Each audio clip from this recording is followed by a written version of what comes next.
अयोध्या दौरे से पहले उत्तर प्रदेश की राजनीति गर्म आ गई है। कांग्रेस ने आरोप लगाया कि राम मंदिर में चंदा अनियमितताओं का मुद्दा उठाने जा रहे उसके नेताओं को प्रदेश सरकार ने नजरबंद कर दिया है। पार्टी ने न्यायिक जांच की भी मांग की है। अयोध्या दौरे से पहले कांग्रेस ने उत्तर प्रदेश सरकार पर पार्टी नेताओं को नजरबंद करने का आरोप लगाया है। दावा है कि प्रदेश अध्यक्ष अजय राय को अयोध्या के एक होटल में रोका है, जबकि अमेठी, प्रतापगढ़ समेत कई जिलों में कांग्रेस नेताओं को भी नजरबंद किया गया। कांग्रेस का दावा है कि सांसद किशोरी लाल शर्मा के नेतृत्व में नेताओं का दल राम मंदिर में दर्शन पूजन के साथ मंदिर निर्माण के चंदे में अनियमितताओं के मुद्दे को उठाने जा रहा था। कांग्रेस ने सिटिंग जज की अध्यक्षता में उच्च स्तरीय जांच की मांग की है।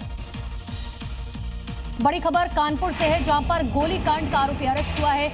एनकाउंटर में आरोपी के पैर में गोली लगी, जिसकी वजह से वो घायल हो गया।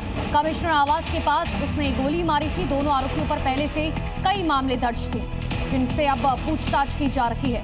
तो एनकाउंटर में आरोपी घायल हुआ है, उसके पैर में गोली लगी। और अगली खबर यूपी के प्रतापगढ़ से है, वहां भी एनकाउंटर की खबर है। लुटेरा अंकित मुठभेड़ में घायल हुआ। पैर में गोली लगने के बाद उसे गिरफ्तार किया गया। महिला से चेन लूटकर फरार हुए थे और बदमाश का नाबालिग साथी भी उसे अरेस्ट किया गया। तो बड़ी खबर इस वक्त की आपको बता रहे हैं, पैर में गोली लगने के बाद शख्स की गिरफ्तारी हुई। पुलिस की गिरफ्त में आई ये दोनों बेहद आपराधिक किस्म के बदमाश हैं। पुलिस मुठभेड़ के दौरान दोनों आरोपियों के पैर में गोली लगी है, जिसके बाद इन्हें गिरफ्तार कर लिया गया। इन दोनों पर कानपुर में कमिश्नर आवास से महज कुछ कदम की दूरी पर युवक को गोली मारने का आरोप है। उधर पुलिस के कंधों का सहारा लेकर रेंग रहा शातिर लुटेरा अंकित है। चेकिंग के दौरान पुलिस और इनके बीच मुठभेड़ हुई। मुठभेड़ में अंकित के पैर में गोली लग गई, जिससे इलाज के लिए अस्पताल में भर्ती कराया गया। इसके पास से पुलिस ने सोने की चेन, बाइक, कारतूस बरामद किए हैं। और वाराणसी में पुलिस ने किराना कारोबारी जितेंद्र पटेल हत्याकांड में बड़ी कामयाबी हासिल की। पुलिस ने इस मर्डर केस में 5 आरोपियों को गिरफ्तार कर लिया।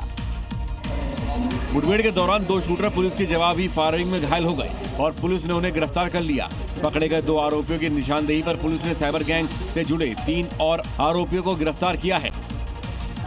पुलिस ने बदमाशों के कब्जे से हथियार, मोबाइल फोन और कई अहम दस्तावेज बरामद किए हैं। आरोपी ने किराना व्यापारी की हत्या के लिए बिहार के मुंगेर से हथियार खरीदे थे और व्यापारी के बैंक खाते में मौजूद 26 लाख रुपए के लिए उसकी हत्या की थी। इस वक्त की एक और अहम खबर आपको बता दें, राम मंदिर ट्रस्ट की बड़ी बैठक होगी। ट्रस्ट की बैठक की तारीख अब बदल दी गई है। अब 6 जुलाई को होगी राम मंदिर ट्रस्ट की अगली बैठक। पहले 11 जुलाई को होनी थी, लेकिन इसे प्रीपोन किया गया। अब 6 जुलाई को होगी।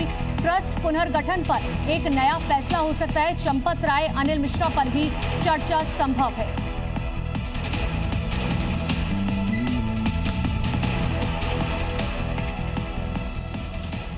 तो राम मंदिर चढ़ावा चोरी केस में जैसे जैसे आगे बढ़ रही है जांच, वैसे वैसे नए खुलासे हो रहे हैं।